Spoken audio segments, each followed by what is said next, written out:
هلال. طبعا التظاهرات الشبابية الشعبية تنتقل من دمشق إلى درعا إلى بانياس إلى طرطوس إلى حمص إلى دير الزور بسبب الامتداد الديمقراطي وعدم اللجوء إلى حلول سياسية بدلا من الحلول الأمنية التي ليس لديها إلا القمع والاعتقال والإحالة إلى المحاكمات والأحكام. نعم. المطلوب حلول سياسية وليس. لكن السلطات السورية تقول أنها استجابت لبعض المطالب. نعم. سيد حسن. نعم. السلطات السورية تقول أنها استجابت لبعض المطالب وتقدمت ببعض الحلول. أين هذه المطالب التي استجابت لها؟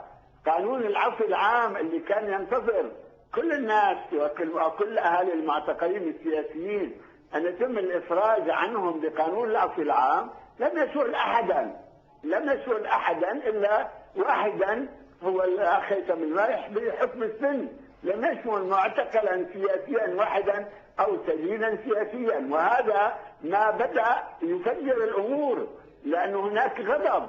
يعني أهالي المعتقلين في دمشق اللي اعتصموا أمام وزارة الداخلية تضامن معهم ناس من نشطاء من الشعب كانوا يطالبون بالإفراج عن المعتقلين، وهذا المطلب حق. أهالي درعا خرجوا ليوم الجمعة للمطالبة بالإفراج عن المعتقلين من الطلاب والفتية الصغار، لكن يبدو سيد حسن المواجهة بالقمع وبالرصاص الحي والقتل والاعتقال. بدلا من الاعتقال كان المطلوب الإفراج عن جميع المعتقلين السياسيين وإنهاء ملف الاعتقال السياسي الذي استمر منذ الثمانينات حتى اليوم.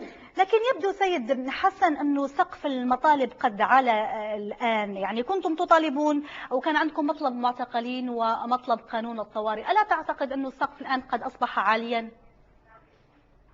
المطالب محددة لدى تيار المعارضة الوطنية الديمقراطية منذ الثمانينات وأيضا في بداية. أقصد هنا مطالب الشعب السوري المنتفض الآن سيد حسن. إنهاء حالة الطوارئ سيد حسن، الإفراج عن المعتقلين، إطلاق الحريات السياسية الأساسية اللي هي مفروضة بالدستور لكن تعطلها حالة الطوارئ المعلنة منذ حوالي 4 عقود ونصف.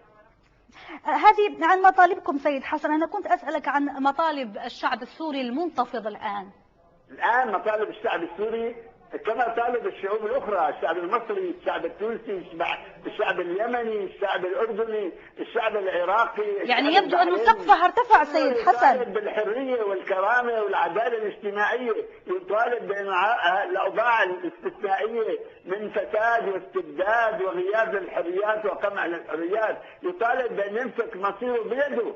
فهذا يتطلب إصلاحات سريعة وعاجلة، لكن هذه النظم تصم آذانها وتسد آذانها ولا تعترف لا بالمعارضة ولا بالرأي الآخر ولا بالمطالب الشعبية والشبابية.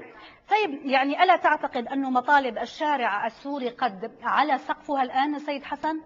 لا، لم يعلو سقفها، هي مبلورة في عدة مطالب منذ بداية عام 2000 وحتى الآن لم تتغير ولم يستجب لأي مطلب منها. لكن السلطات السورية سيد حسن تقول أنه في توجيهات من الخارج لهؤلاء المتظاهرين، وحتى في مندسين من بين هؤلاء هدفهم هو زرع الفتنة والخراب والدمار في المجتمع السوري. يا سيدتي، المشكلة في الداخل وليست في الخارج.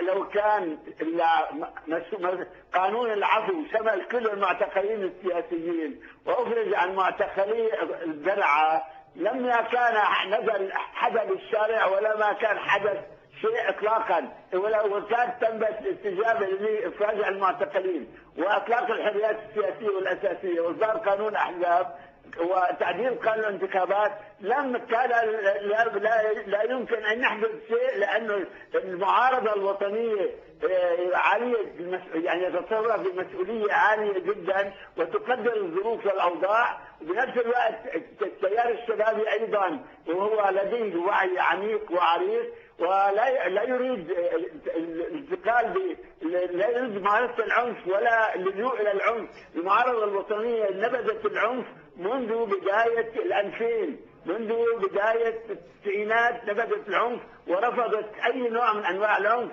السلطة هي التي تستخدم العنف مع الأسف الشديد. سيد حسن عبد العظيم الناطق باسم التجمع الوطني الديمقراطي ضيفنا من دمشق، كنت معنا عبر الهاتف، شكرا لك على هذه المشاركة. دقت ساعة الزحف، دقت ساعة الانتصار، لا رجوع إلى الأمام، إلى الأمام.